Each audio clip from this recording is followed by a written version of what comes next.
After Dark, sponsored by Bet Rivers, alongside Randolph, Demon Deacon Childress, and John Henson. I'm Meghan McKeown. Hey, look, we're going to get into a fierce battle in the ACC tonight between your alma mater, gentlemen. But if you don't mind, which you're not going to have to not mind. I don't want to talk about nobody else, but I will. I'll follow your lead, Meghan. Just follow our lead here. Just, humor me here. Okay, Let's get a little reaction. For you, I will.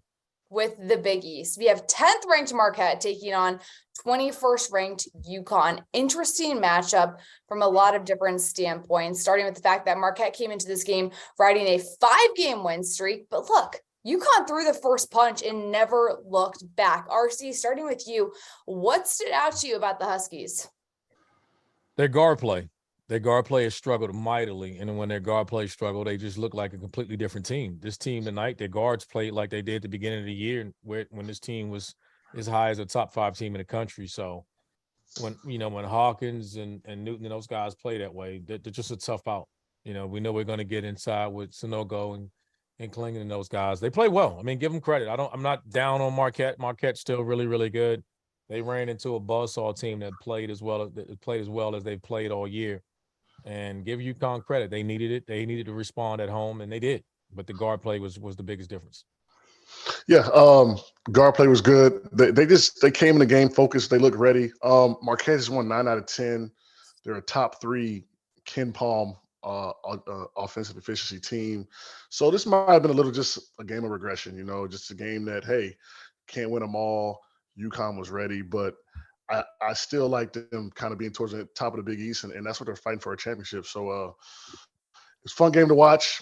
Marquette, like RC said, walked into a buzzsaw, but 9 out of 11, top 3 offense in the country, top of the Big East. You shake you shake their hand and say, hey, let's win the next one. UConn had to have it. Let's be honest. I mean, they could not. They could ill afford to lose this game. I mean, this was you never want to say must win when you're freaking nationally ranked, but if they have any hopes of competing at the top of the Big East, of winning it, and I should say the regular season wise, they had to have this game, and credit to them. They came out, they did what they had to do, and they won it. Key too here from my standpoint is the balanced scoring. 5 different players scored in double figures, which is going to be huge down the stretch. When you start to get into tournament time, you have to be able to have a little bit of depth, a little bit of juice that you can go to. 2 stats stick out for me tonight from UConn. First off, Huskies out-rebounded Marquette big time with the margin, 48-24. But riddle me this one, John Henson. How did UConn have 17 turnovers and still win this game?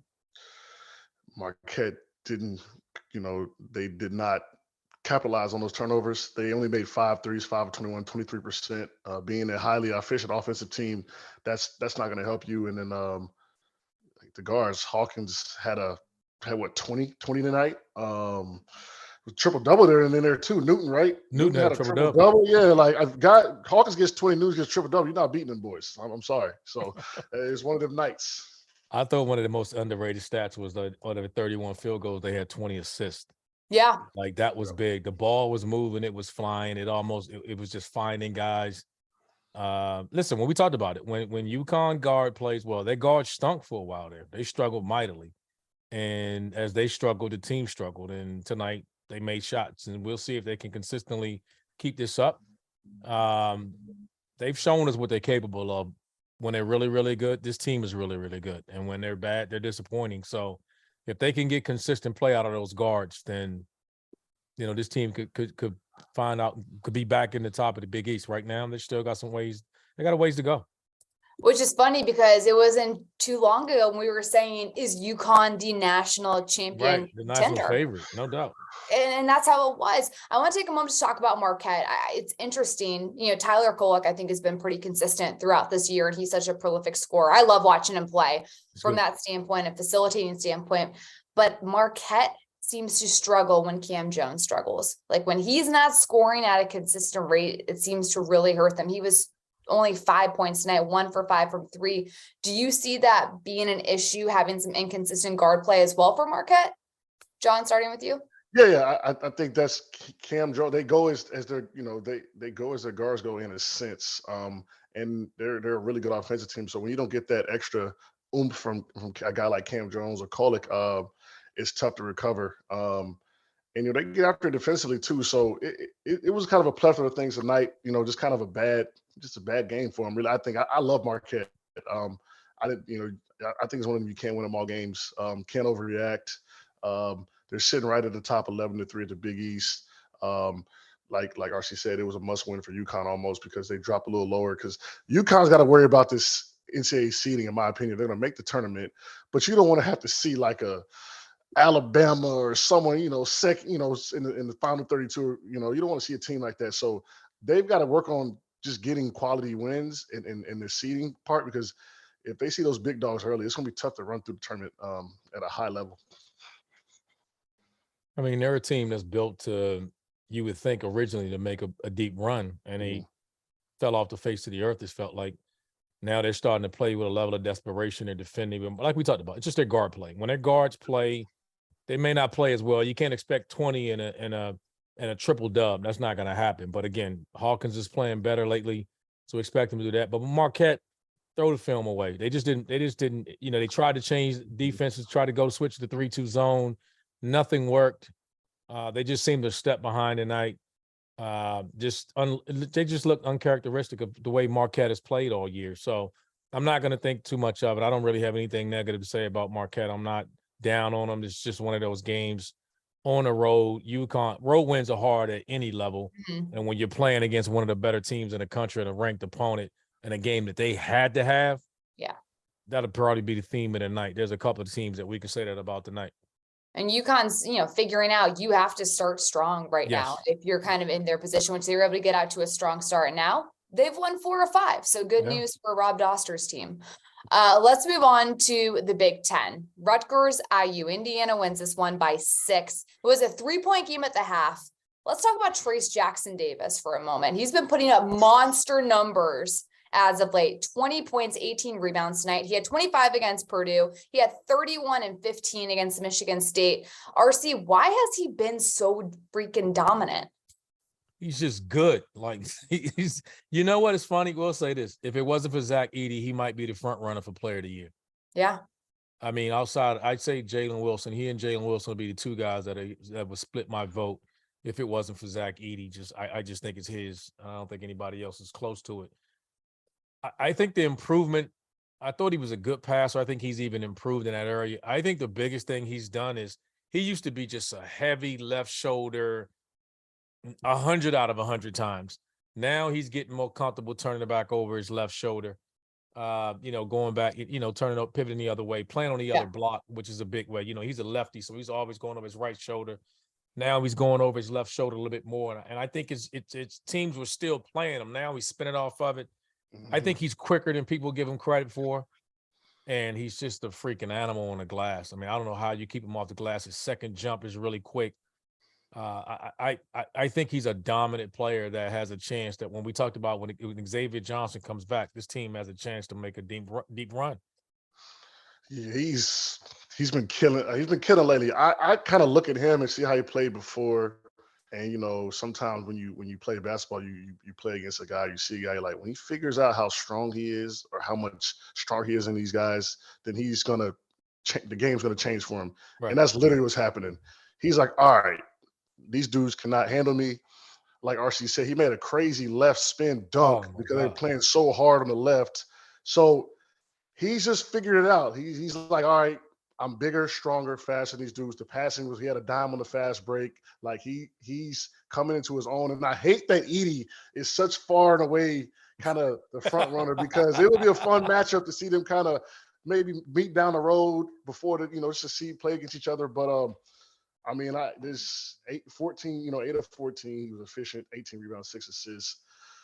Hey, he's rolling right now. And it's interesting, I watched him in high school and I remember watching him and his motor was not great. when he was just playing in his high school games. And so watching him from then to now, it is night and day just regarding that physicality that he's willing to play with. You know, he's going against Cliff Amore tonight and they're truly banging in the paint, and he's able to, like you mentioned, that second jump RC, getting those offensive boards, finishing over both shoulders.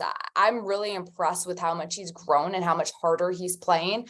The big knock on him, the question a lot of people are having is he an NBA caliber player? Henson, what do you think? You know, I was actually gonna comment on that. I said Mike Woodson must have had one of his friends give him a phone call or hey, talk to say, hey, look, we don't think you're good enough or something, because it's like something clicked for him. NBA wise, I think he's an NBA player. I mean, look what he's doing. Don't necessarily know his niche or what his role would be, but from the size athleticism standpoint, you know, the post is obviously not a big emphasis in the game right now, but I think he's a viable pro. And if he keeps playing like this, I don't see why, you know, because he's older, you know, that's tough, but I don't see why he could be a late first, early second guy and kind of carve a role into the NBA, man. He's that good. He's good. I don't know. The problem's going to be is where does he play? Mm-hmm. He's a non-3-point shooting big. Yeah. He's a throwback big, and he's not Zach Edey size. I mean, he's what, 6'9"? Yeah. You know, and that's where it becomes difficult. There's not really 6'9" post players in the league. Is he active enough on the glass? He is. He had 6 offensive rebounds tonight. There's a role for him. Yep. But that would be getting with the right team. He is a defensive guy. He could be a guy that could be a small ball 5 for you, I think, on a team that wants to play that way, a pick and pop guy. So I think he's definitely going to be in the NBA roster. I don't know how high he'll go. It'll just be where somebody sees his value, when you got so many bigs that kind of fit that. You know, all the bigs in the Big Ten, you can make an argument for those guys. Like, right, all of them are kind of like, yeah. What do you like? You know, which one do you like? You look at a guy like Brandon Clark on the Grizzlies. Maybe that's something that he can kind of look at. He's got paid $50 million. He's undersized, backup 5. You know, comes in, finishes, plays at a high level, defends, and so I would say he's bigger. I don't know if he's as athletic and has that quick twitches as a Brandon Clark, but you know, they pay pretty good to be a backup big in the NBA. Oh yeah, no. I would know. Trust me, it's a good job. It's a good job. Hey, look, I didn't play 35 minutes a night, but it's a good job. So hopefully he can figure that out. And like I said, if he can find a way to sneak on a roster and solidify himself, the money's going up. The TV deal about to go up, man. Backup players are getting a lot of money these days. Henson, you can be a consultant for him or something. We'll get you guys connected, because that's been his biggest knock, right? Is the fact that he can't shoot the 3. He can't even really, consistently hit in the mid range as much. But someone who's as dominant as he's been on the glass, you would think there's a spot for him somewhere at the next level. He can handle it too, though. I think that's the one thing. He can be a guy. He's a really good passer, so he can. He's be a great passer. He can be a facilitator. No doubt, and he could be a guy initiating offense, dribble handoffs, kind of playing that role. I think his NBA career will be defined by how many positions can he defend. Mm-hmm. That's a good point. You know, is he a switching? What can he switch and guard? Can he switch and guard guards, or is he kind of a guy that's restricted to guard bigs? And we'll see.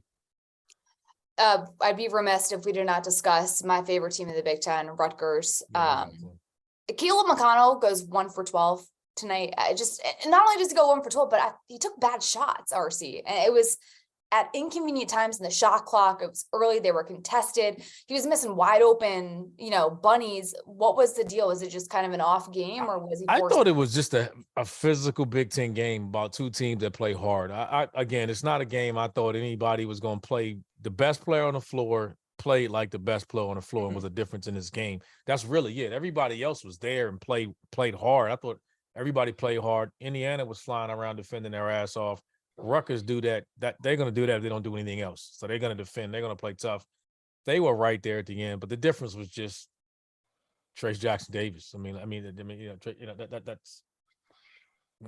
He was just the biggest difference out there. I mean, you can say what you want. I don't fault anybody about it. I thought Amari had a couple of tough foul calls late, put him in foul trouble. I don't know how much that affected his aggressiveness, Amari, but we'll see. I mean, that team isn't going anywhere. Rutgers will be there in the end, and unlike you, I'm a big fan of theirs. Yeah, Rutgers is a sum of all their parts type team. If they're all Yeah. playing together and clicking, they're tough to beat. I like how they didn't fold and they kept fighting. That was big because it's a tough place to play. And you see Indiana roll cats up in there quickly if you don't. So um, tough game. McConnell had a tough, rough game. But overall, Rutgers, like I like how they defended a high level. They play well They muddy together. the game up, so you can't Yep. run away from them. They Yep. mucked The the game final up.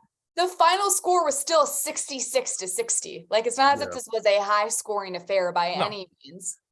No. In the second half, though, Indiana only scored about 3 points. 25. They gave up 28 points in the second half. That's that's a winnable half. They just let the first half get away from them. They just need somebody to consistently score for them. I think that's the Achilles for me for Rutgers. Who's going to consistently make an outside shot? It's got to be Spencer. But if it's not Spencer, then who else is going to make shots? Right. Well, Indiana has now won 7 of 8. They sit in second place in the Big Ten standings. We forget how long the season is because that was not the case by any No. means just a couple of weeks ago. Field of 68 After Dark here, powered by Bet Rivers on Sirius XM Channel 84. Gentlemen, let's transition out to the Big 12. Best conference in college basketball, TCU, Kansas State. Just another ranked matchup tonight. Just went final 82-61. Kansas State really punched TCU in the mouth, and really in a much needed, we don't want to say must win like RC says, but still like a much needed win for Kansas State coming off that 3-point loss to Texas. What did you see from the Wildcats? I thought the biggest thing they did when everybody's terrified of TCU in their transition, they really try to keep them in front and just say, look, if you're going to beat us, you're going to beat us making jump shots. And that's not what TCU does. And let's be honest, Mike Miles is out. Yeah. Right. Their best player's out. So he's expected to come back, I think, maybe Saturday. I expect TCU to get back to their winning ways once he does, provided he's 100%. This was a relatively close game, and then Kansas State kind of pulled away late. Again, another one of those teams you can see in watching them play how strategic Kansas State was in getting back and making sure they kept this team out of transition. It was kind of funny. It was almost like, don't rebound, just get back, make them play 5-on-5, and then we'll contest jump shots. If they make threes, they're then they're on me. And it worked. They didn't make enough shots. But again, they get their best player back. I expect TCU to get back to being more consistent than they've been. Yeah, it's funny because I've been on teams where there's like nobody goes rebounds, right? Get it all back, all 5 back, right? Build a wall. So that was a scout report on you guys for one time. It's like, don't go to the glass, just get back. Yeah, just get back. And it stinks, especially for big, because you like, man, I just want to but credit to Kansas State with the game plan. Obviously they're missing their best player. That's catching up to them. I thought it would. There's some film now and then playing without him, so they just kind of got figured out. And Kansas State is going to keep coming. They've got good players. They've got size. They've got length. And so the more and more I watch Kansas State, they're going to be they're so dangerous, man. Like I think one of those teams that, they're playing almost like, even though I wouldn't say they have a lot to lose. They're playing like they have nothing to lose, man. They play hard. They play together. They defend. So I love watching them. They got after TCU tonight, won by 20. Great game plan, as RC said. And, they're going to be here in the end. So it'll be exciting to see and Jerome Tang, by the way, can we give him some love on his ATOs? He draws up some fire plays. Like I was like, when I watch these games, like I love that, man. You don't see that a lot in college. So I love that about him as well. You can tell it looks like he makes a concerted effort to win the baseline out of bounds play or after timeout plays. Like he's looking to steal a basket. Yeah. Yep. Well, and it's hard to get your kids to execute too after those. It's hard to keep them focused and out there as soon as you're coming out there. It's why we're talking about him and Painter being the national coaches of the year. Keontae George lob for the Kansas game. Like how come on, man. Like they're not running that. They're not 90% of college coaches are not running that to win the game. Come on, man. Here's the one interesting thing about Kansas State tonight that stuck out to me, and I'm curious if this is a concern for you. The good news, you have balanced scoring once again. You have 5 different players scoring in double figures, but the turnovers for Kansas State. Against Texas, they had 19 turnovers. Tonight, they have 15 turnovers. Is this concerning for you? Is it more so kind of like, hey, it's just conference play, we're kind of in February, and just the pace of play right now is going to cause that to happen, RC? I'm not concerned because I think they got the handlers, the ball handlers, and the decision makers to do that. I think summertime, again, you're playing Texas, you're playing TCU, like they get after you. Right. So that's what they're going to do. And so you're playing in this league. It's the best league in college basketball. Let's just be honest. Top to bottom. I mean, it's just no easy game. So I think every team would love to have that number being, 12 and under most teams, but you can say that. But again, tonight they forced 19. Mm-hmm. So they're in their mind they're +4. So I wouldn't be as concerned about it for them. I do think it's a number. 15 is okay. I think you can live with 15. I don't think you really want to get much higher than that. You like for it to be around 12 or less for your style of play, but for the pace that they want to play at, I think 15 will be it. They'll live with 15 going into a game. Big 12 is, I mean, if you look at the standings, if Texas loses 2 games in a row, they go to 7th. Like, so you know how crazy that sound? Yeah, that's crazy. If they lose 2 games, they go to 7th. So yeah, the turnovers is a concern, but you're also playing such high level competition, and call it what you want. No easy games. Kansas State, their brand of basketball, a pretty aggressive team offensively. They get after you. So 15 isn't necessarily a concern. However, some games it's going to hurt you, but that's just kind of how the game goes. But 15 tonight, they won by 20. They had they forced 19, so they can live with that probably. We're going to talk about the Big 12 a little more throughout the show, but it's truly wild to think like OU sits in the bottom of the standings, yet they've knocked the socks off of Alabama a couple weeks ago. Just like this league is freaking wild. And speaking of wild, let's get you a league you guys are both very familiar with. We're talking ACC. NC State, UVA, we're starting there first. UVA is coming off this loss to Virginia Tech. But, back at home tonight against the Wolfpack, and they're able to really get it together from the jump. What did you see, Henson? UVA is solid. I've been saying that they're not gonna. You're gonna have to really beat them. They play good defense. Offensively, they're a lot better than over the past than they've been. I think personally, just scoring wise. And so in an ACC that's kind of down and inconsistent, they're doing what they are supposed to do. And tonight was no different. NC State is a team that's surging as well. They kind of snuffed them out a little bit. Kind of, it wasn't as close as it seemed. Virginia had control of the whole game, but they're probably the best team, most consistent team. They got a few tough games coming up, but also that Virginia Tech win. That was a tough win because Virginia Tech is coming as well. So they've been impressive to me lately. Winning the games they're supposed to win, which is a lot to say this college basketball season. I thought it was an interesting game because NC State wants to play. They're the number 1 offensive team in the league, and they want to get the pace up. Virginia doesn't let you play at that pace. Mm-hmm. They're just not. You just like we talked about Rutgers. I've often made that comparison. In their respective conferences, they dictate the pace. So you're gonna have to win it on their terms. Right. And that's what it was. And they came out. DJ Burns have been playing really well for State. He struggled tonight. He had 6 turnovers, foul trouble. I think they took the blueprint from Georgia Tech, and what's hurting NC State now, they can't run. And you're not doing that against Virginia anyway. So NC State wants to play in the 80s, and Virginia's not going to let you. They're not letting the score get up there. You're just not. So you can run all you want. The score is going to be, I always laugh. It's like it's the first one to 60 is going to win, and they're going to control the pace. You can't speed them up. They got 2 elite point guards on the floor with Kie Clark and Reese Beekman. You can, and most teams, I mean, how many teams can say they have that? Most teams struggle to find 1 PG. They got 2. So going home for them is a game coming off a game that they had lost. They ran into buzzsaw at Virginia Tech, and it was another one of those kind of must-win games. Like they went home and they had NC State coming in there that had been playing well. It's again, they had the whole serve. Let's just say that. I don't want to call it a must-win, but they held serve. Well, NC State only scored 20 points in the first half of this game. Only 4 players in general scored for NC State. I mean, does that say more about NC State's struggles offensively or more about UVA's defense, John? Yeah, it's just UVA's defense. They're a tough team.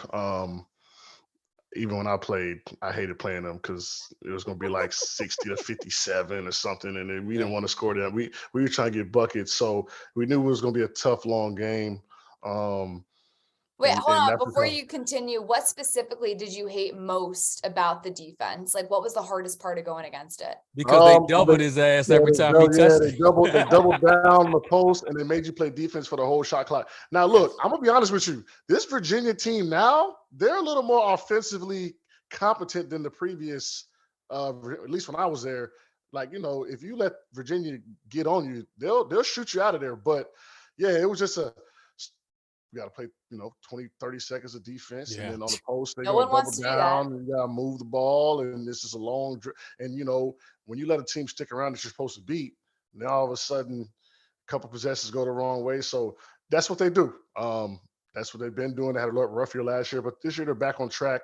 Top of the ACC where, we thought they would be. And so they're a good team. Is this the best team in the ACC? Yeah. I like Clemson. I liked Clemson, but they kind of BC, man. They kind of I finally bought in. I told T.O. I finally bought into Clemson, and they lay an egg. But I think right now, even Miami's creeping up as well. Miami's playing well too. So, but I like right now they're the best team. I'll give it to them. I think it's Miami. Yeah. Not gonna argue with that one either. They're playing. I think it's Miami. I think Virginia's the best defensive team. I just think Miami's a team that can score. And I don't know if they can control the pace that easily against Miami because they can attack them in so many different ways. They got multiple handlers, multiple scores. They're not relying on one or two guys at that, Miami to score. They got a bunch of guys. They got 4 guys that can break you down off the dribble. Most teams don't have that. There is a weakness in the UVA team is that 4 spot. If you can, they used to have that athletic 4 that can switch. That's not a strength. They got to play like traditional bigs, Gardner and Vanderplas. That's not their strength. They're capable of doing it, but not against elite guards. I think so. If I had to put my money on it, I'd bet Miami right now, but I wouldn't argue against Virginia. If someone says Virginia, I'm not going to argue that. And I'm not getting like you, John. I'm not giving up on Clemson either. I think they got. We'll find out more about them in the next week or two, but I think they're legit. UVA has Duke next at home, and then they're going to take on Clemson at home February 28th. So we still got a lot coming down the dock. That's gonna be the game. If they get through Duke, that'll be the game to kind of see where Clemson's at more specifically. Field of 68 After Dark, powered by Bet River, Sirius XM channel 84. All right, the game we've all been waiting to talk with you to. UNC, Wake Forest. Look, was there any Sit up money in that you guys chair, had John. on this Sit up in game? that chair. Cut them lights on back there, man. Hey, John, I'm going to start it out by saying, I really don't enjoy watching this Carolina team play. That was ridiculous and pathetic what we saw tonight, especially in the first half. What the hell happened? Hey, John, I'm sorry. Hold on, John. Before you start, can you cut the lights on back there? I don't see. It's a little dark in the back of that crowd. It's a little dark back there, man. You know what I mean? I don't see the. That's just, it's just, I got the recessed lighting, okay. Okay. At the Staples Center, like this is. Okay, that's what it is. Yeah, that's what it is. Okay, I'm sorry. Go ahead. I think they walked in the Wake Forest and thought it was going to be sweet. Keep it real. They thought it was going to be sweet, and Wake Forest jumped on them. From the, body language and the energy, the defense wasn't there. I think also another thing too, the rotations have kind of been fluid throughout these last few games, which is tough, especially it's tough for pros. So college kids, I think Trimble should be playing a little more. All of a sudden he's out the rotation. So I don't know what to, I'm speechless because I did not think this was going to happen. Not like this. Not like this. Not Why? like this. Why? Hold. Let me ask both of you. Not Why? up by 25 at half. Why? Why are we surprised? Stop. Let's stop being nice about this with them. Like I'm seriously. not surprised. They guess what I'm saying. They dropped John. It's a third game in a row. Yeah. Like, what do you? How you can't be surprised? The only thing that's surprising is the lack of defensive intensity they came out the game with is laughable. Like they should be embarrassed. That was a joke. That was. Like, let's be honest with that. Like, they need to be embarrassed about you. I mean, listen, it's my alma mater. Wake is good, but you gave up 35 and 11 to Appleby. Like, are you serious? He was cooking and I don't think he made a shot outside of 6 feet. Yeah. He just dribbled it. He got wherever he went. He went down the lane on his right hand, a ball screen with his right hand. I mean, he might have went left once or twice. He came off a ball screen with his right hand. Like, I was shocked. I didn't think there was enough. The only adjustment was made was just a switch. You're playing in drops and they're on the side. Pin them on the side. Ice it. The drops is what got. And it's so funny. Like when I see guards like Apple. Listen, when you start RC, if you make some floaters and layups, that is a rhym. You're getting into a rhythm.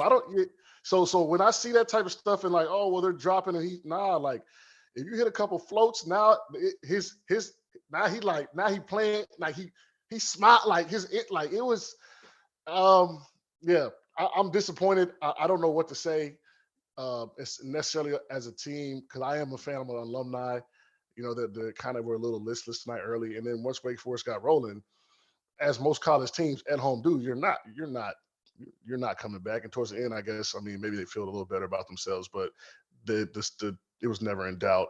Caleb Love struggles and shoots his way out of it. Little too late, but Caleb Love struggles. He's shooting 25 shots. He shot almost twice as many shots as anybody on the team, even though Baycourt was also in foul trouble. But like I don't know, man. There's got to be something. You know, I think Hubert's probably gonna. You know, after he had some quotes saying, "Hey, we talked about some things, and I'm not gonna put it into the media." But if this happened when I was playing, it would be called a gut check time, and I think it's gut check time because. John, enough with the talking with them, man. Ain't no more meetings to talk about. Like, what? Man, this is a veteran team, right? Like, this is a team that went to the Natty last year. This is the preseason number one. Come on, man. The preseason number one. Like, where's the leadership amongst the players at some point? Like, come on. Listen. I think we're gonna make the tournament. What y'all think? I'll say this. What drastic are they gonna do? If I tell you what, I'll say this. That's a good question. I'll say this to you. Are they gonna make the tournament? Are they? It's 3 in a row. Mm-hmm. They got Clemson, Miami, and at NC State the next 3 games. It could be over. So they could be put to bed if they don't. Clemson, Miami, and at NC State the next 3 games. You're rolling in with a 3-game losing streak. What you got? Then they got Virginia. Then they got Virginia coming up after Notre Dame at Notre Dame. So. And they finish with you. Guess we will know by February 26th. Are they John Henson? Is North Carolina an NCAA tournament team? They put themselves squarely on the bubble today. If you want to talk about must win, they're going to have to beat Clemson, Miami. They're going to have to get 2 out of 3. They need 3 out of 3. And, you know, I don't know. Like I said, I don't know. I don't know what to say, RC. I'm at a loss for words for my guys. You know, the alumni WhatsApp is, you know, everybody's kind of wondering what's going on. Baco got in foul trouble too, so that kind of hurt him to be as aggressive on a game plan standpoint. And defense, it was defense, and defensively has usually never been an issue. I can't remember the last time we said Carolina doesn't play defense. I mean, we run a lot and we're an offensive team, but you know, Roy Williams took the rims off the baskets one time for our practice, so maybe that's something that we can do. Yeah, he took the rims off the basket and said, you know, we're not shooting no balls today. Like, and so maybe that's some, you know, old trick Hubert needs to kind of go back in his bag and do for that team. Well, there's not even any energy. You know, we talked about that to begin this, but just no energy. And look, at the end of the day, and as cliche as it is, like defense, it's a mindset. You got to buy into it and you got to want to defend and get stops. And that was just like a high school team could have played better defense tonight than what we saw from Carolina. On the flip side, Wake Forest, though, we talked about Tyree Appleby dropping 30 plus and 11 assists. RC, why are the Demon Deacons, as you know, at times as good as they are? Because they're good offensively and not very good defensively. Like, you know, and you saw that by giving up 60 to Carolina in the second half. Now, I thought that was partially because they were so far ahead. They were up by 26. I don't think they ever really felt like they were going to lose the game. And it's just a tendency you let your foot off the gas a little bit. But Wake's a really good offensive team that can be turned over a little bit when they're pressured. And sometimes they get a little bit dependent upon Appleby to be the only creator for them. And that's where they get themselves in trouble when he struggles. And they're not a great defensive team. They have to be better, more connected. Sometimes they get so spread out and they allow you to get to the paint and get, threes and get open shots. So they got work to do as well. This was a big win. This is a team that lost. They just lost 4 out of 5 coming into this game. Both of the teams needed it. I think that's what's so surprising about. I'm not surprised that Wake won. But coming into this game, both teams needed it. Like when I looked at all the games we watched tonight, this was one of the games where you're like, all right, both teams needs it. Everybody else, Marquette, UConn, we talked about Rutgers, Indiana, like, you're not really surprised one way or the other with those. Kansas State, TCU, you're not. This was a game. I know the other games were ranked opponents, but this is a game where we're talking about two teams that's kind of like there. One is probably out looking in. One is right there. It was barely in.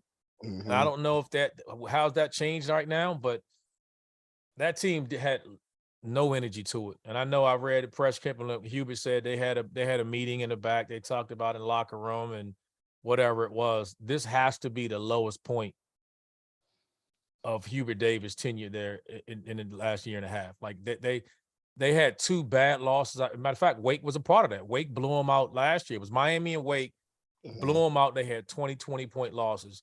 And then they caught, I think they had Virginia Tech at home that game, and then they started turning things around. They started playing at home.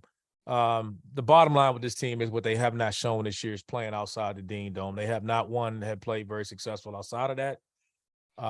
They're going to need to do that if they want to convince teams and get in. I mean, I think they'll still get in the tournament, but man, you got to be discouraged if you're a Carolina Tar Heel fan from the effort you saw in the first half. Just the effort of that game was embarrassing. There's no other way to describe it. It's not being critical of any player or anybody else, but there wasn't enough pride shown to be competitive. As a Wake alum, I'm happy. I'm laughing about it. But as someone that covers the league, and as you know, Megan, we got to be neutral working for ESPN.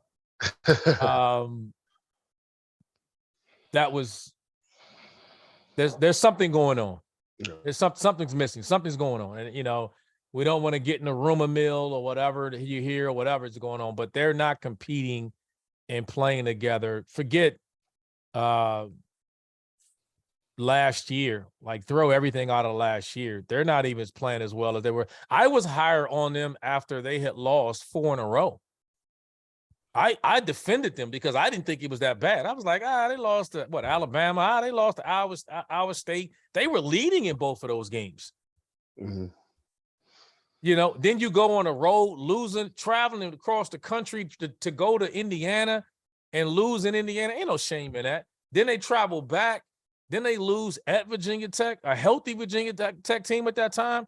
They had dropped 4 straight games, and I was never down on them. I was just like, hey, they're gonna figure it out. I'm concerned now. I don't see it now. After this third loss here, I'm way more concerned after this third loss than I ever was early in the year when they dropped 4 games in a row. And it's not as if this is a new roster completely. No, hell no. It's weird that, this year, I think it just has to do with a role, what I want to be, what the team needs you to be type thing, especially because I think I mentioned it earlier in the season. I don't really there's really no, all right, like Wake Forest, hey, Appleby, we running with you and it flows through you and we feeding off you, right? Like, hey, look, you're our guy. With North Carolina, I feel like sometimes RJ and Caleb have this, it's kind of like this John Wall Bradley Beal dynamic in the NBA. It was like, okay, hey, look, you do your thing. All right, well, look, you missed your shot. Swing across. Let me do my thing. RJ was kind of taking some shots he usually take. He was coming down, kind of dribbling around, got the mismatch, didn't attack the big, shoot the 3, especially when you're down 20. Those aren't the shots you probably need. And so there needs to be some type of discussion. When I was with the Pistons one day, we walked into film and we had a place card on the desk and it said, John, You rebound, you defend, and you block shots. You don't do anything else, right? And maybe there's something that needs to be done in that aspect. You know, John, you and I both know that's been said. Yeah. We gotta give Hubert enough credit for that. That's been said. Yeah. The only thing left to do, I mean, you know, he said that. He's already had these come to Jesus meetings already. They've had these conversations, and I know he's not going to publicly announce it. He there's nothing to say. You know, you want to keep your laundry, your dirty laundry in house. Yeah. But come on, man. And I'm not absolving anybody. Everybody's in it. But that effort's a joke. Like right now, if I'm Hubert Davis right now, I'm shaking things up. Yep. Somebody's on the bench. Yep. You got to shake it up. Got to. There's no way in hell I'm rolling that same lineup out there the next game. I don't care who likes it because it ain't working. Yeah. I think you even may throw Seth Trimble in there, man, and say, hey, look. I don't care who it is. But I'm going to throw somebody else out there and shake something up just to try. I mean, something's got to give. You can't. There's no way that effort after losing 2 in a row. Don't give me no bad travel. That's a big 4 game. Those are big games. You always up for those games. Like, come on, man. Like that. No. Right. Speaking of, come on, man. Arkansas beats Kentucky 88-73. Now, Arkansas came in winners 4 of 5. Kentucky had won 6 of 7, but this game was at home, RC, and Arkansas, came in and it was close in the first half, but kind of pulled away in the second. I mean, what are we seeing from the Hogs right now?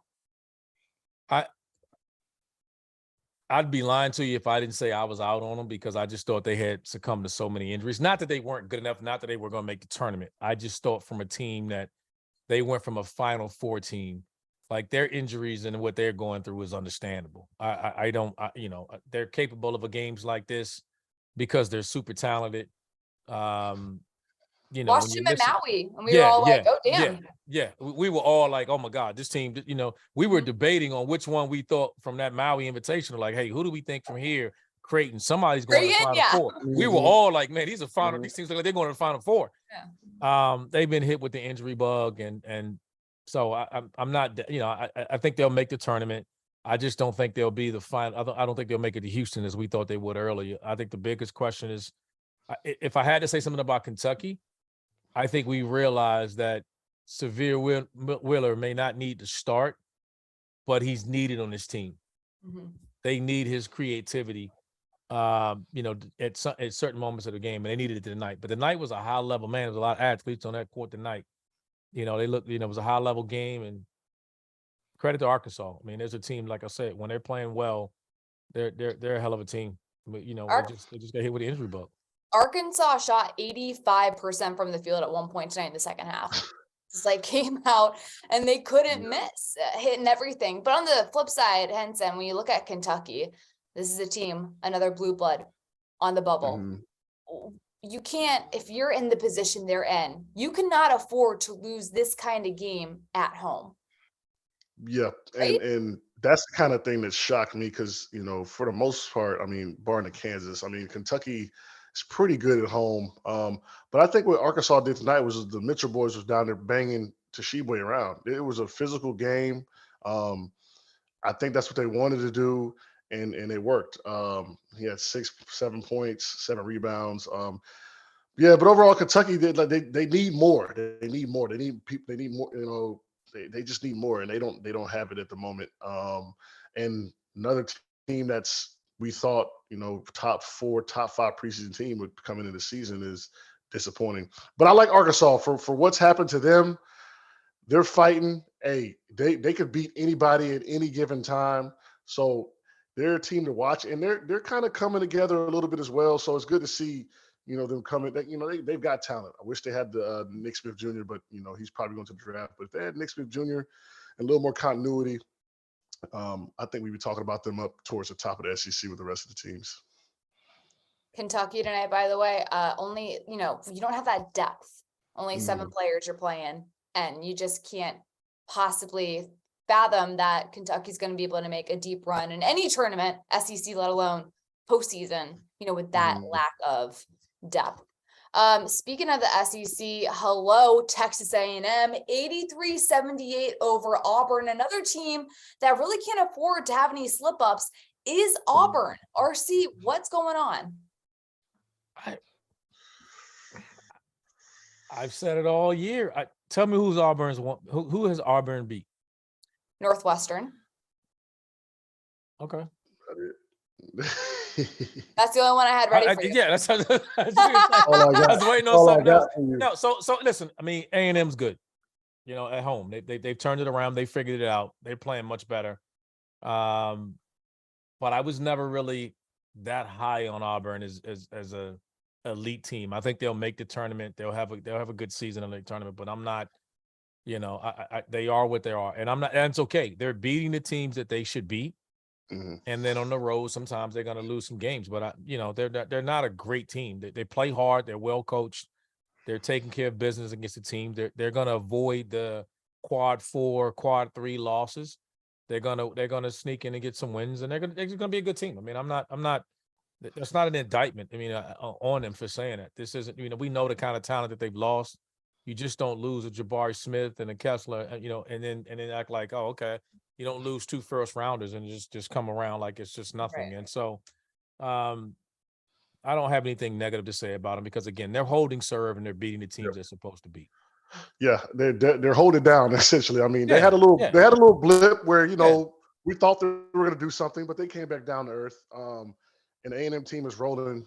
You know, they're 12-1 at home. So for the most part, Auburn's going to play you hard. They're not going to fold, and they're going to win the game they're supposed to win, and they might steal a few. So it'll be 17-7 after losing. I mean, you got a number 2 pick, you got a first round who's starting getting, almost leading the league in blocks. I think Bruce Pearl is doing fine. He'll load back up. He'll have some guys come back in and hit forward. He'll be fine. No one's too worried here about Auburn. Yeah.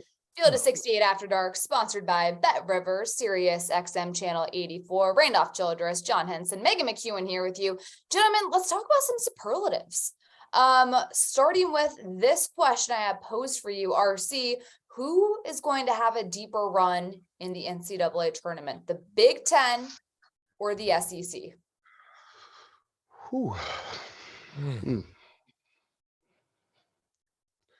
The only team I'd see, well, it depends if you consider one team, because I think Alabama's a Final Four team. I think they're that good.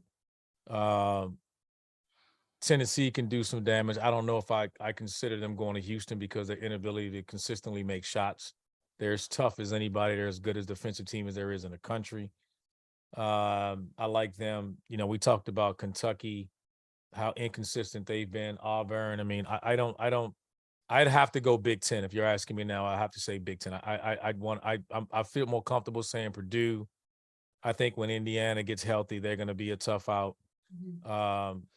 Especially when Indiana's making shots. Yeah, because they're defending now. Indiana is really starting to defend. Even tonight, they were flying around. You can tell they were challenged, and they met Rutgers' toughness, which is impressive, coming off the win they just had as well. Recently, just beating Purdue. There's a tendency to let down after a win like that. They fought their ass off tonight and got the dub. So I'm going to go Big Ten right now. I don't see enough out of the SEC right now that'll make me say that if I had to pick between the two, I'd say the Big Ten I have more success. But outside of Alabama, I think I put my eggs on Alabama making the Final Four. Outside of them, I'd go Big Ten. Yeah, I mean, I'm looking at our field of 68 bracket, that they made. But I like, Purdue and Alabama are probably the 2 teams that you go with, kind of toss up. But I think overall, if there's a better chance, the Big Ten. But, because even with Tennessee kind of being, projected a 2 seed, I don't necessarily, I would like to see them be a little more consistent, because every time we believe in them, they kind of go back down a little bit. Then all of a sudden we forget about them. Now all of a sudden they're back up top. So I'm gonna go Big Ten. Not by much though. I mean, it's a tough one. That's a tough one. The margin. And I'm with both of you. I'm going Big Ten as well, because I do think the bigs in the Big Ten are going to be problematic in a lot of matchups that you could potentially see, just with the dominance of Trace Jackson Davis or of a Zach Edey. And on top of that, the SEC has just been very inconsistent this year outside of those teams like Alabama. That was what I was going to say. I mean, take away Alabama and even Tennessee. Who do you trust in the tournament? Who do you trust just to get through the first weekend that can win 2 games? A&M, Auburn, Kentucky, Florida, Missouri, Arkansas. And no one else, I don't believe anybody else is Good point. going, but That's a good point. who do you Yeah. That's a trust good point. to make it out, to get through the weekend? That's why I say that. I think there's more teams that I would say, if I wanted to go to the Big Ten, I would say, you know what? I like Purdue. I like Indiana. I think Rutgers is going to be a dog fight, coming. I just think there's more teams that have a chance to win a couple more games in the Big Ten than I do the SEC. Next one for you guys. Which league has a better top four? The Big East, whose top four is Xavier, Marquette, Providence, and Creighton, or the Big 12, Texas, Iowa State, Kansas State. TCU 17th in the nation tonight is 6th in the conference, by the way. I mean, that's one of them things where it's like, what doesn't fit right now? Big 12, top to bottom. They're the better conference. They're going to have a lot of teams in the field. They're going to beat a lot of people. So I'm going to have to go Big 12. Although the Big East is, I would say, leveling out to be a pretty good conference. It first started off a little shaky, but everybody's kind of finding their stride, and wouldn't be surprised if they make a little noise as well for the first time in a long time. I got a question. So are we including UConn and kind of bumping Creighton, or are we leaving Creighton and they're leaving UConn out? Let's keep it how I just said it for now. Okay. Keep UConn out. UConn out. I'm going to go to the Big 12, but it is closer than people give it credit for. I think so. If UConn was in the top four, would you go Big East? I think they're built to make a run. I think they're a team that if I had to pick in the Big East, that I would say in the Big East that I think that can have a chance, that can make a run. I think of UConn needs to be in the conversation because tonight. But again, if their guard plays or just give them anything consistent to what they did tonight, I don't expect to play the high level of tonight to be all year. But if they give that type of effort, then I'm okay with that. Consistency seems to be the word of the night, by the way. I'll give you another C word. Where will the national champion come from? The Big 12 or the field? RC. I always bet the field. I'm going to take the field. That conference is the best in college basketball. Every freaking game is a quad one game. Like, that's crazy. Like, you let that sink in. Like, every game is a quad one game. How many teams get in? I still would say it's going to be the field because I think Baylor is a team I like to make a deep run that could be there in the end. Kansas has its flaws. Everybody has their moments. I'm going to take the field. There's no way I'm going just the Big 12. No way. Yeah, I mean, definitely going to take the field. It's kind of like SEC football right now. It's kind of like, okay. No, because no, it's not. Because I take SEC football. Okay, but I'm saying it in the sense of like, okay, how good are these teams really are? Because if you are playing quad one teams every night, yes, I get it. It's fun to watch, and hey, these are quad one teams, but the whole Big 12 makes it. You get to the tournament and you see some teams start to fall off. Like, well, now it comes, is the Big 12 really that good? Like, so I think that's what might. I don't know. I don't know. Road games are tough in the Big 12 as well. So I think I'm going to take the field for sure, obviously, but just the Big 12 is obviously the best conference, but who knows? Like, maybe they're not as good as we think, but since they're playing each other, it's just they get that bump, right? Like, there's not playing anybody else. So who knows? I gotta say something bad about the Big 12. I also love how you're ending each one with, well, who knows though? Anything. He's trying to hedge his bet. He's trying to hedge his bet. He's like, but maybe you go either way. I'm gonna like you guys bet the field because why not? If Kansas has to play Kansas State, Iowa, Baylor, and Texas, I mean, they're going to probably win a couple of those, whether they're good or not. I mean, it's just kind of like we're home and away, all that stuff. Like, so Carolina didn't. They just dropped their third game in a row. Hey, listen, Carolina don't belong in this kind. We talking about national championship, man. Come on now. And RC gets the last laugh tonight. That's gonna do it for Field of 68 After Dark. We will see you next time right here on Sirius Channel XM 84. All right, time now for our after hours where our producer Dagan joins us and we get to have a little chit chat with who's ever talking in the live chat. So Dagan. Yes, chat. Drop us some questions. I had everybody wait till the end of the show, so there's not a ton of questions. So drop your questions now, chat. I'll go back. Rob Doster has been in the chat this evening. And he had a little hot take as if he Because wasn't. UConn won. That's No, why it's not about UConn. It's not about UConn. It's actually about Kentucky. But again, going back to the hot take thing, as if he doesn't have enough of those, yesterday and everywhere else. So he said, hot take, John Calipari needs to bench Oscar Tshiebwe more often. He's a train wreck defensively. What are your thoughts on that?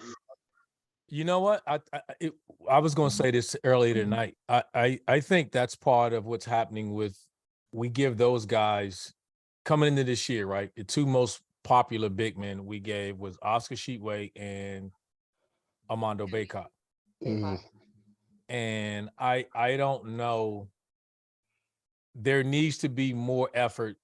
They need to be challenged more on the defensive end, because I think that it's neither one is really a shot blocker. They're not altering shots.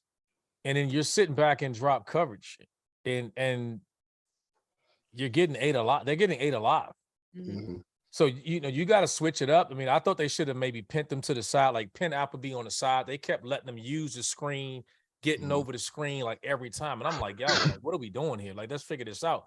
So it's not just him. I say that about a lot of the big. That's my concern about the Big Ten and the bigs.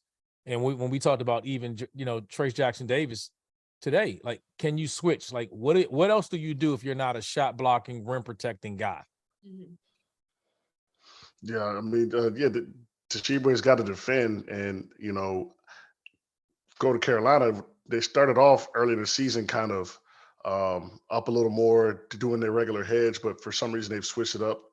Maybe that's a kind of a player coach decision, but that drop is tough because that's kind of a pro coverage, and you're not playing 82 games for one, and in that drop coverage, if a guy like Appleby gets going, there's nothing you can really do in a drop coverage. He can float mid range. Now the big's up a little more. Now we dropping it off. Okay, no help. Like, it could get ugly if they figure that drop coverage out. And so, he's got to learn how to defend and move his feet. And I think he should be up a little more. College is a little different, man.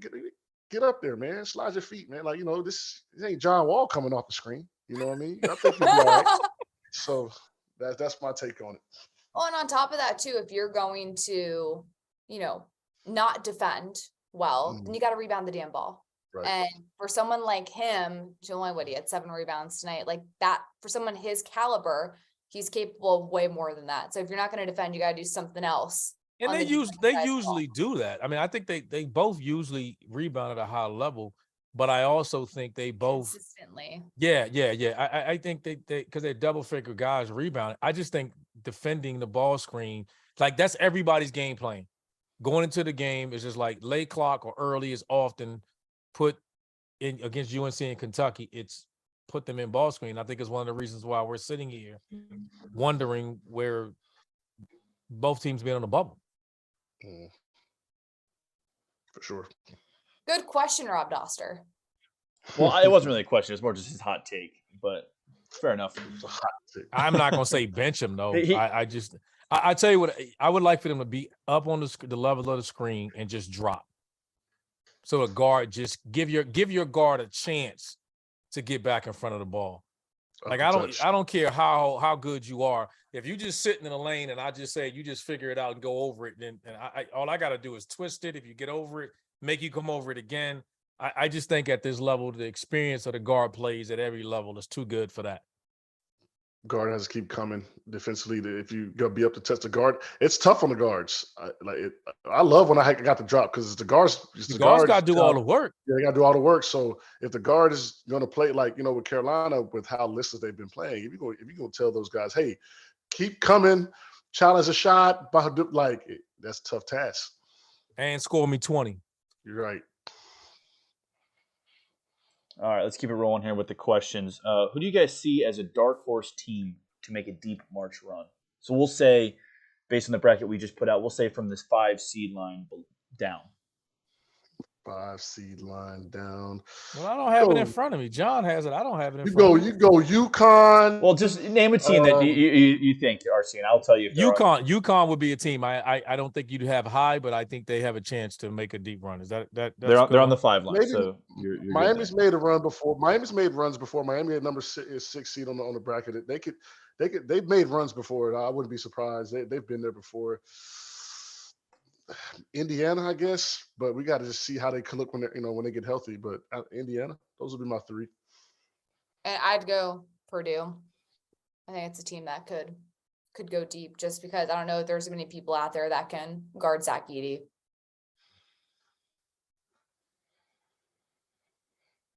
All right, cool. Apparently, also LeBron just broke the scoring record. He did. There we go. He's so good. He knew he was going to score 35. That's scary. 36. He had a pretty 36 too. He's 12 or 18. All right. Let me see if I'm going to turn it on. Anything else? Yeah. There's still stuff here in the chat. MC Lee wants to know, when March rolls around, would you rather be a defensive-minded team like Rutgers, for instance, or an offensive-minded team like Iowa? You can only have one. You can't have both. You got to either have defense or offense. If you don't have defense, you won't make it. I take the defense. Definitely, I'm a defensive guy. You got to have defense, because offense. If your offense is not clicking and you can't play defense, you're going home quick. Pack it up at halftime. Defense, duh. Rutgers is my favorite team in college basketball. Come on. All right, fair enough. Somebody asked, is the bracket y'all talking about on the Field 68 website? It is on our Twitter. It's the pinned tweet, top tweet on our Twitter account. So go give that check that out. Rick wants to know, does whoever wins the Big 12, Texas, Kansas, Iowa State, Kansas State, Baylor, those are the teams he listed, but it could be anybody, I guess. Do they get a number 1 seed? Yes. Yeah. Right now, they don't have a number 1 seed, though. Is that Jeff? Is that Jeff that did this? That is not Jeff that did this. Although we can blame Jeff, because that's fun. We can blame him. Whoever wins, I think whoever wins that conference, and if it's if they win the tournament, especially, or get to the championship, they'll be a number 1 seed for sure. From our conversation on Monday, our bracketology show on Monday, Fielding the 68 every Monday, Friday, 5 p.m. Monday, it seemed like Texas was the most likely at the moment to reach the 1 line. Kansas not far behind. So give Rodney Terry the damn job. There you go. All right, let me go back and find a few more questions here.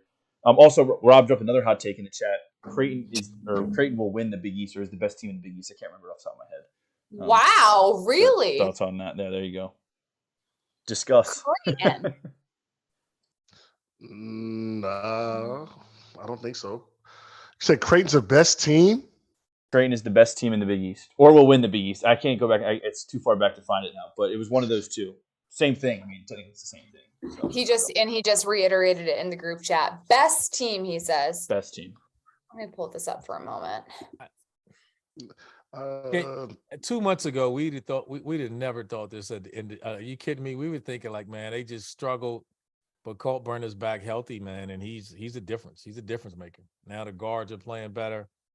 I mean, they're looking like the team that we thought they were at the start of the year. I love the way they defended. I thought they were a team. I thought like, man, they could be in Houston, and then obviously the wheels fell off when Burner got hurt, and took him a while. Now he's back playing at that level, and so was Creighton. So I don't know if they dug themselves in a big enough hole that they can climb out of it, but they're going to be right there. They're right back in the thick of things, and if I had their schedules in front of me, I'd be curious to see who has the more favorable schedule of those 4 or 5 teams, even if those 5, including UConn. I just pulled up Xavier's schedule. They've got Butler, Marquette, DePaul, Villanova, Seton Hall, Providence, Butler. So they got Butler twice coming up. So that's favorable. Very favorable. Creighton. Still got to play Connecticut. Still got to play Marquette. Both home games. And then they got Georgetown, DePaul. They got to play Providence at Providence still. So do all maybe. That's an interesting take. I don't think it's wrong, but it's interesting. What do you mean? I still, my favorite team right now in the Big East is Xavier, just because I think they've been really consistent this year. But anything can happen in February as you go down the stretch and you take a look at that schedule, is relatively favorable. But to me right now, like, Xavier is the best team in the Big East. I could concur with that. Xavier, Marquette. You know, I think it's going to be at the end. It's going to be kind of a battle between those two teams to win the Big East. Maybe not the best team. I still like Providence. Oh yeah, I still like Providence. All right, I'll give you guys one more because I'm sure this one is going to take up a little bit of time here. We're normally a college basketball show, but since LeBron just broke the record. Also, before we get to the question, chat, we have 200 people watching, only 39 likes. Hit the like button, please. smash it. We appreciate it. But anyway, Chris wants to know, and this is the age-old debate, who do you have, LeBron or MJ? I'm sure we could go all night on this, so that's why this is going to be my... I don't argue with that. I mean, just pick pick who you want to pick. I mean, numbers wise, obviously LeBron, but also Jordan is doing things that still haven't been, did things that still haven't been done or per se. So I don't really argue with it. I mean, I guess I'm gonna go Jordan, but like if you say LeBron, like I'm gonna probably be like, hey, look, high five, right? Like not really arguing. Yeah, so that's my view on it. I don't know. RC, I need to hear this. Talk to me, man. I can't wait. Deep in I was gonna say, you look like you're thinking a lot over there, RC. Kid, I wasn't thinking at all. I was waiting to see if Meghan was going to give her opinion. That's all I was thinking about. No, I'm looking up right now how many championships does LeBron have? 5. 5? Is it 4 or 5? 5. I think it's at 5. 2 in Miami, 1 in Cleveland, 1 in LA. 4. It's 4, right? Yeah. He won 2 in Miami. Yeah, 2. No, 2. Yeah. 2 in Miami, 1 in Cleveland, 1 in LA. And then Jordan won how many titles?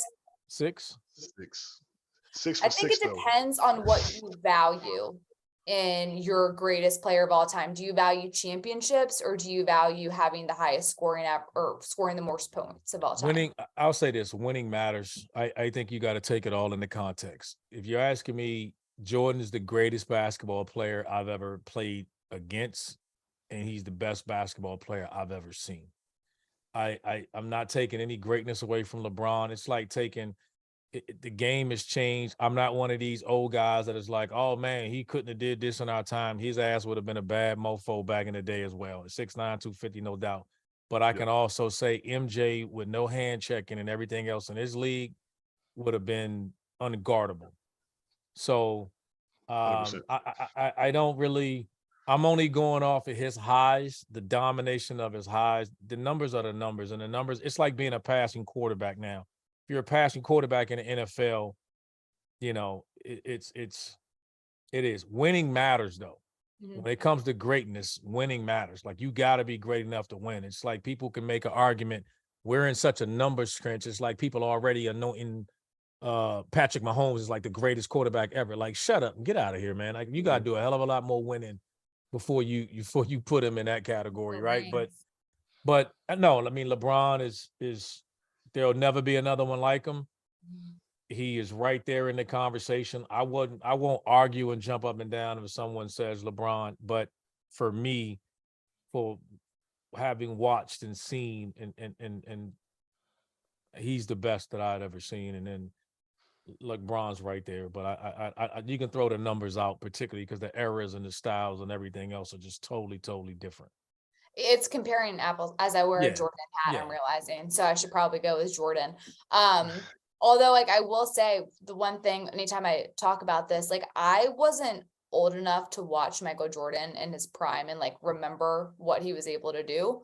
And so I've been able to watch LeBron and what he's been able to do. But what I loved watching was The Last Dance and really kind of seeing like how Jordan impacted the game the way he did, just how kind of like brought a new style in a sense to the NBA and just the level of physicality he played with. So to me, it's going to be Jordan to go down as the greatest of all time. But like, look, LeBron at the end of the day, for him to be able to keep his body in as good of shape as he is and to have the longevity of his career, I think is also something that, I mean, my goodness, you got to give him a lot of credit for that.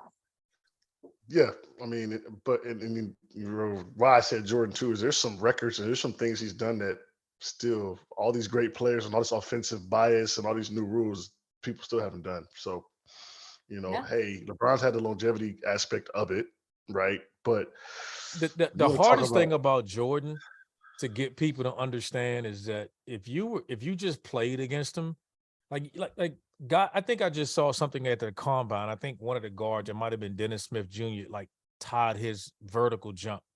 Like people always want to be like, oh man, there's athletic guys here. I can't stress to you how athletic he was, how explosive he was as an athlete. Like, like 6'6", but he was. You talk about quick jumping, and I mean, there's athletes and there's different athletes. He was different. Like he was somebody that when he jumped, like they just grabbed him. It was like, don't let him get off the ground. When he got in the air, I'm seriously like that was the Jordan rule. The Jordan rules was when he jumped, just foul. Don't even, because you can't get up there. He hanging in the air and doing stuff that you just had never seen, and no one has this athletic guys. But they're not the type of athlete he was. And then now you guys praise, the late great Mamba for his mentality. That's who he got it from. And that's who he got it from. He got it from MJ. Studied it. He studied the playbook and he just replicated it. So if you're a Kobe fan, he he emulated, because that's what he's supposed to do. He just was the greatest to ever emulate the greatest. And that's why. Well, it's that mindset too. Like you have to hate losing more than you love winning. And like, you see how sick it made Kobe, MJ, like to lose, like you couldn't even talk to him, that type of like sickness or a loss. You don't have that nowadays. I feel like for the most part with athletes, but I was going to ask you that, RC, I feel like it's almost a fair comparison to make Kobe and MJ versus MJ and LeBron, wouldn't you say? Oh, I mean, yeah. I mean, Kobe's much more of a comparison than that. But as far as all-time greatness, I get it. And LeBron's deservingly in the conversation. I mean, I'm not going to sit here and argue. What he's done is I'm just glad we're alive to see it. I mean, you kidding me? Like, that's one of those records you never would have thought. And then now to see him and then to see how many more years he's going to play and to be playing at this high level. Might be untouchable. Nobody's probably going to break that record. I mean, 20 years. What? Yeah, but you know what? It's possible only because they're going to open the rules back up and let people come out of high school again. So when they start letting these prodigies and somebody else, like the kid coming out, and like it's possible. But with the 3-pointers, like if somebody comes out and plays anywhere remotely close, but a better 3-point shooter than LeBron. Well, they were saying that Luka is on track, but Luka said, I ain't playing that long. Luka ain't dedicating that. Luka's still drinking beers after the game, man. Luka ain't thinking about trying to break no record. Luka got a dad body. Luka got a dad bod, man. He really does have a dad bod. He got a dad bod, man. He ain't putting that kind of work in. Right. So you're right about that. All right, we have a few college basketball questions, so we'll finish with those. You can go fairly quick with these, and then we can go to our toast of the night. Brady. By the way, LeBron just broke the record in the third quarter. He said 36 in the third quarter. I did not know all that. Stop the game. What blue blood, basically North Carolina, Duke, Kentucky, is most likely to miss the tournament, and what team is most likely to advance far in March? Kansas is a blue blood. I'm gonna go Kansas. Well, hold on. No, just those three. Just those three I named. North Carolina, Duke, Kentucky. What one misses? What one goes deep? Henson trying to pull out the I saw that, Henson. Yeah. Well, at this moment, Duke's probably the only team for sure in the field, so we gotta go Duke. And then, I'm just gonna say Kentucky, just because. I think it's Duke too. Yeah, I think Duke has the highest ceiling of those teams. I think right now Kentucky, we think they are what they are. I think they're not adding any pieces or anything that they didn't already have. Duke, we've only seen for 12 games healthy, and Derek Whitehead's coming back. I think I would say Duke. It'd be interesting to see their ceiling of what they could be. They're young, but they got a higher ceiling than what Carolina and Kentucky has. I agree with Duke as well. Once they get Whitehead back, it's going to be Really interesting. Anything else? Yes, we Dagan? do. Michael wants to know about. We'll just do everybody's alma mater here.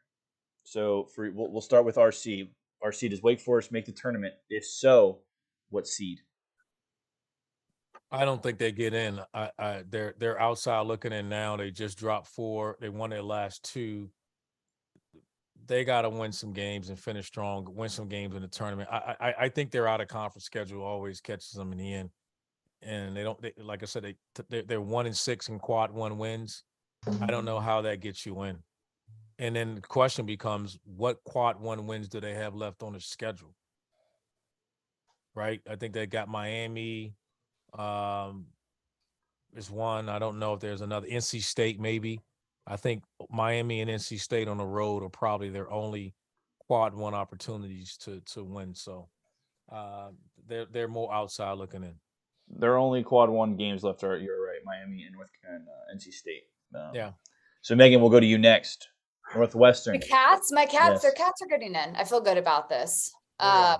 Cats are getting in, and I do think they're kind of properly seated right now in the field of 68 projections. I think a 10 seed.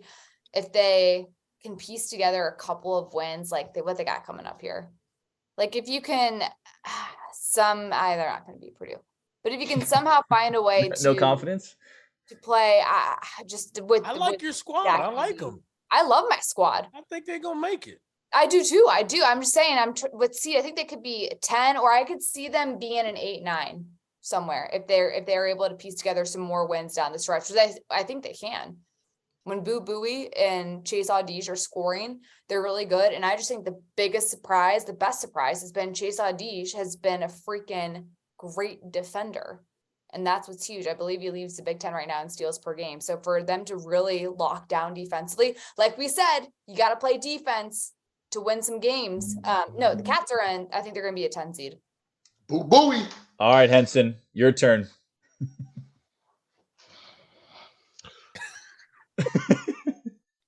We're not talking ACC tournament. We know they in that one. The Tar Heels make the tournament? As it stands tonight, I don't. Well, tonight maybe, but I don't think at this rate, if I'm being honest, that they make the tournament. I mean, they got these tough games coming up. They've lost, what is it, 4 in a row now? They lost 3 straight with Clemson, Miami, and at NC State. Their next 3. So you had that quick ready to go. Yeah, RC's been sitting on that one. They're not right now, and one more bad loss, and they're really gonna not be in the field. And I think that's a travesty. I don't think there's ever been a team that got to the national championship up 16 and a half, not make the tournament. So I pray to God that they figure it out, because you don't want that stain on your career, man, or in the Carolina history. So right now they're not a tournament team, but they have opportunities if they can win these 2 or 3 games and then kind of make, start, go beat Duke and level out a little bit. I think they'll sneak in. I think they'll get in. Yeah. I don't think they'll be a high seed. They won't go far, but they'll get in. It's good for college basketball when they're in the tournament. They'll get in. Them and Kentucky will both get in. They'll be playing Seton Hall and Dayton. Cheering. Are they gonna be sitting there cheering like like bubble teams are kind of like? Are they gonna have the camera there in North Carolina? Or are we gonna cut that off and just Seton Hall, North Carolina, Dayton's gonna be great game. Can't wait to watch it. All right, that's it for me here in the chat. Sorry if we didn't answer your question, chat. There's a lot. We could be here all night, but we're gonna go to our toast of the night. Do it. Ooh, am I up? Yeah, you can go first. I'm gonna go Trace Jackson Davis. It was an easy pick. He got 2,000 points, 1,000 rebounds, 100 steals, whatever, blocks, whatever. He went over 2K tonight, didn't he? Yeah, the only other person to do that is did Nick he? Collison. Yeah. Yeah. So Nick Collison was the only guy to ever do that. So that's a toast. So. All right. Well, mine is going to be to the all-time leading scorer in NBA history, LeBron James. Broke a record that many never thought would be broken. Credit to him. And then my Deeks for whooping them Tar Heels ass tonight. Hey, look, a win is a win, man. Win is a win. At the end of the day. I'm not toasting that, though. Sorry. You know what's funny is I normally like to go first so I can get mine and have it not stolen, but Henson stole mine and then you also stole mine, RC. All So right. I'm toasting those two as well. But you know what? I'm gonna toast Kansas State tonight. Just coming back, taking down TCU, a very good TCU team. I'm a fan of them. Big I fan. am too. Can't You take can't that. apologize for winning. You want, you can't, I mean, it ain't your fault, Miles, Mike Miles in there. Yeah. You just got to take it, so Take it. Cheers. cheers to Kansas State. Coach Tang and the boys. Coach Tang. All right, that's gonna do it for us on Field of 68 After Dark. We'll talk